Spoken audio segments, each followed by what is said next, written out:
This next story is about kids, but may not be appropriate for young children to watch.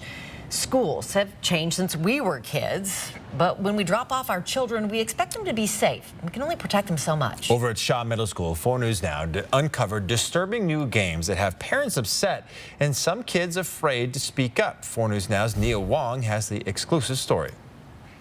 Robin and Derek, I spoke with a student who told me she's been touched in one of these games, and though she didn't like the feeling, she didn't report it. When I asked her why, she kept looking at the floor, saying it was just a game. While she could explain what happens in this game, it wasn't clear if she understood the actions involved in it were wrong. Here's what is clear. This game fits the definition of sexual assault. I've been told it starts each week with Molest Me Mondays. Within these walls of Shaw Middle School are the hallways where you want your kids to learn, to dream, and to be safe. Yet it's these same hallways leading to uncomfortable encounters, sometimes too hard to talk about. I didn't know about it until I got a call from you. This concerned mother asked us to hide her identity. She's one of several parents, students, and staff who confirmed to 4 News Now that a game involving unwanted touching has been happening. Her child has avoided it, but not everyone has been as lucky in a game called Molest Me Mondays. She's seeing other kids getting and she didn't like it, so she didn't know what to do. She was scared. In this leaked memo dated last November, we discovered staff knew about the game. The memo reveals a student told an adult she was uncomfortable. She describes how it takes place in private areas of school, sometimes even involving getting followed into a bathroom, where another student will try to do inappropriate things or touch you in a way that's uncomfortable. This behavior is occurring more covertly. It doesn't happen in front of staff members. Brian Coddington with Spokane Public Schools admits this game has been happening on and off for years.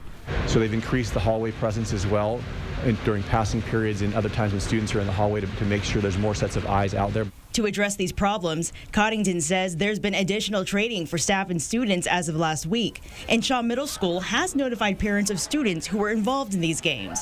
Still, the mother who spoke with us says Shaw Middle School should have notified all parents. Nobody knew anything about it until I mentioned it. Were any parents notified by the school that you know of? No, as far as I know, no. The people I got a hold of were like really hot and mad and uptight. This game just talks about what happens on Mondays, and there are more games played through the week. We do have to warn you they do get graphic, but you can catch my full report tonight on 4 News Now at 6. We begin tonight with a 4 News Now exclusive that set off a wave of conversation online this morning. Disturbing games played by students at Shaw Middle School are now out in the open. We broke this story for you earlier today on Good Morning Northwest. More than 1,000 people have shared it. Tonight, the rest of our investigation. Thanks for staying with 4 News Now. I'm Aaron Luna. And I'm Nia Wong. You know, last fall, someone leaked me a memo that was sent to teachers and staff describing a student's concern over a series of games beginning with Molest Me Mondays. Then it spiraled. Sources tell me it was only the beginning of a series of inappropriate games played through the week at Shaw Middle School. Middle school is a pivotal time in life for kids, and unlocking their world only gets harder as they grow. She was really nervous at telling me what's going on, but she told me there was like a game going on.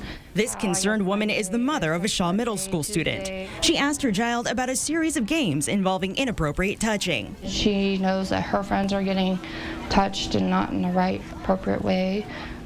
So again, that she was mad about it, and she was really afraid to tell me. We now know the game is called Molest Me Mondays. Thanks to this leaked memo dated from last fall, we know Shaw Middle School knew about it when a young girl spoke up and told an adult she was uncomfortable because of this game. Several parents, students, and staff tell me there's a lewd goal for each day of the week. Tuesday is upper part, then Wednesday I think is wiener day or whatever, and then Thursday was thigh day, Friday's butt again. Staff knew this was happening, and when we asked Spokane Public Schools why parents weren't notified. The emphasis on hallway behavior in particular was a point of emphasis in the fall, and some of the parents were notified of in the fall. Some parents did find out about Molest Me Mondays, but when we asked Brian Coddington with Spokane Public Schools why all parents weren't notified, he says this wasn't a widespread problem and passes the buck. Depending on the severity of things and depending on the culture and the climate of the schools, we rely heavily on the administrators to know their parents and know their families and to be in regular communication with their families about a number of things. No, I didn't know about it until I got a call from you. So Shaw Middle School knew about these games. Coddington says the campus has implemented what it calls positive intervention behavior support, where students are rewarded for positive behaviors. He added there's an increased hallway presence, and students known to be involved in these games, as well as their parents, are brought in. Coddington also says there's been additional training for staff and students, but couldn't give specifics on what kind of training and when exactly they happened.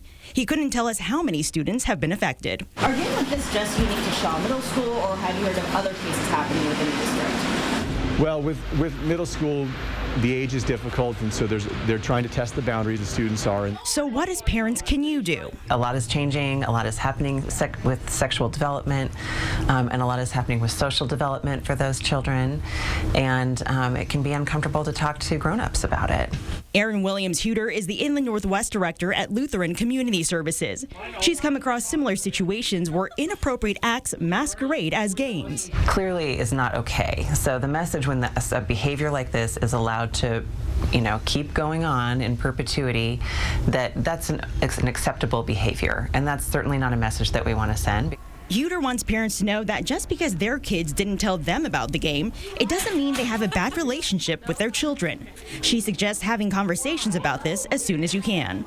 We can't ever promise people everything is going to be okay, but we can tell our kids that we are going to be on their side, and we're going to believe them, and we're going to be their champion if they ever feel like they're uncomfortable or hurt or scared.